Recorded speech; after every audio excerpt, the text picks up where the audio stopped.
অভ্যুত্থানে একমাত্র নিঃস্বার্থভাবে ভূমিকা পালন করেছে মাদ্রাসার শিক্ষার্থীরা এবং আলেমরা। আপনারা দেখেছেন আমাদের প্রাইভেট বিশ্ববিদ্যালয়ের শিক্ষার্থীরা অনেকটাই নিঃস্বার্থ, তবে তারাও বিসিএস দেন বা বিভিন্ন চাকরির পরীক্ষা দেন, অংশগ্রহণ করেন।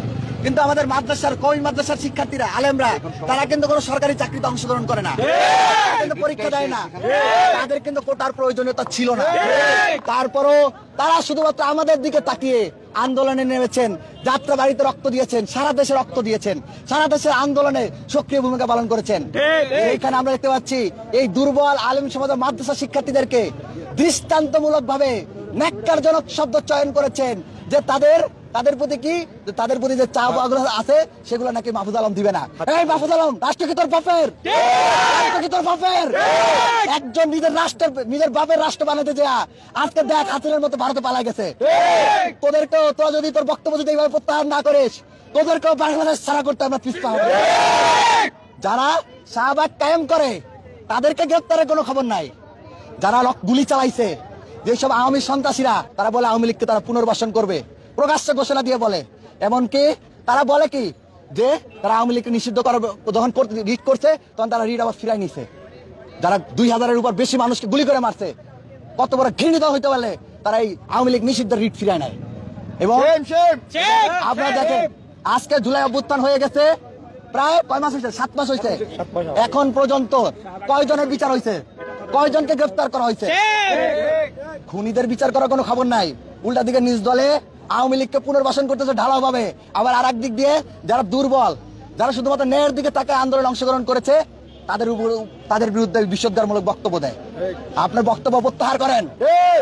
যদি বক্তব্য প্রত্যাহার না করেন, সারা দেশের শিক্ষার্থীদের জন্য মাদ্রাসা শিক্ষার্থীরা আলেমরা যেমন নিঃস্বার্থভাবে নেমে এসেছিল, আমরা সারা দেশের শিক্ষার্থীরা মাদ্রাসা শিক্ষার্থী এবং আলেমদের সম্মান রক্ষার্থে রাজপথে নেমে আসবে। এবং দেখেন কত বড় নির্লজ্জ হইতে পারে এরা। কি করতেছে? একদিকে যারা জুলাই অভ্যুত্থানে সক্রিয় অংশগ্রহণ করছে, রক্ত দিচ্ছে, জীবন দিচ্ছে, শহীদ হয়েছে, তাদের বিরুদ্ধে যেমন কথা কইছে, তাদের বিরুদ্ধে যেমন বলছে তাদের অধিকার দিবে না, আবার আরেক দিক দিয়ে কি করতেছে? শাহবাগীদেরকে পুনর্বাসন করতেছে, করতেছে, তাদের দিকে তারা সিম্পাথি দেখাচ্ছে, সহানুভূতিশীল দেখাচ্ছে। এবং আজকে যে হামলা হয়েছে, আজকে হামলা কি এটা প্রথম? 5 আগস্টের পরে এই শাহবাগপন্থীরা, এই লাল সন্ত্রাসীরা বারবার পুলিশের উপর হামলা করছে না? আপনারা দেখছেন যে যমুনাতে যাওয়া আন্দোলনকারীদের নিষিদ্ধ, তারপর বারবার তারা ব্যারিকেড ভাঙ্গা পুলিশকে হামলা করতে উদ্বুদ্ধ করছে। পরবর্তীতে পুলিশের সাথে সংঘর্ষ হয়েছে। প্রথমে হামলা কারা করছে? আপনার প্রত্যেকটা ভিডিও ফুটেজ চেক করেন, কারা পুলিশের উপর হামলা করছে। তাদেরকে তারা রিহ্যাবিলিটেট করতেছে, পুনর্বাসন করতেছে। তাদের বিরুদ্ধে কোনো কথা নাই। যারা দুর্বল তাদেরকে ঘায়েল করার যত চেষ্টা, কিন্তু এই শাহবাগী শক্তির বিরুদ্ধে তাদের কোনো কথা নাই। মাহমুদ আলম সাহেব মিডিয়ার মাধ্যমে আপনাকে হুঁশিয়ার করে বলতেছে, আপনি আপনার বক্তব্য প্রত্যাহার করবেন। আপনি যদি আপনার বক্তব্য প্রত্যাহার না করেন, অপেক্ষা করেন কি হয় দেখতে পাবেন। শিক্ষার্থীরা কি করে দেখতে পাবেন। অনতিবিলম্বে হামলাকারী এবং যারা আওয়ামী লীগকে ফেসিবাদ বানানোর মূল খলনায়ক লাকি আক্তার সহ তাদের সহযোগী ইমরানের সরকার সহ যারা আছে প্রত্যেককে গ্রেফতার করতে হবে। হামলাকারীদের গ্রেফতার করে বিচার করতে হবে।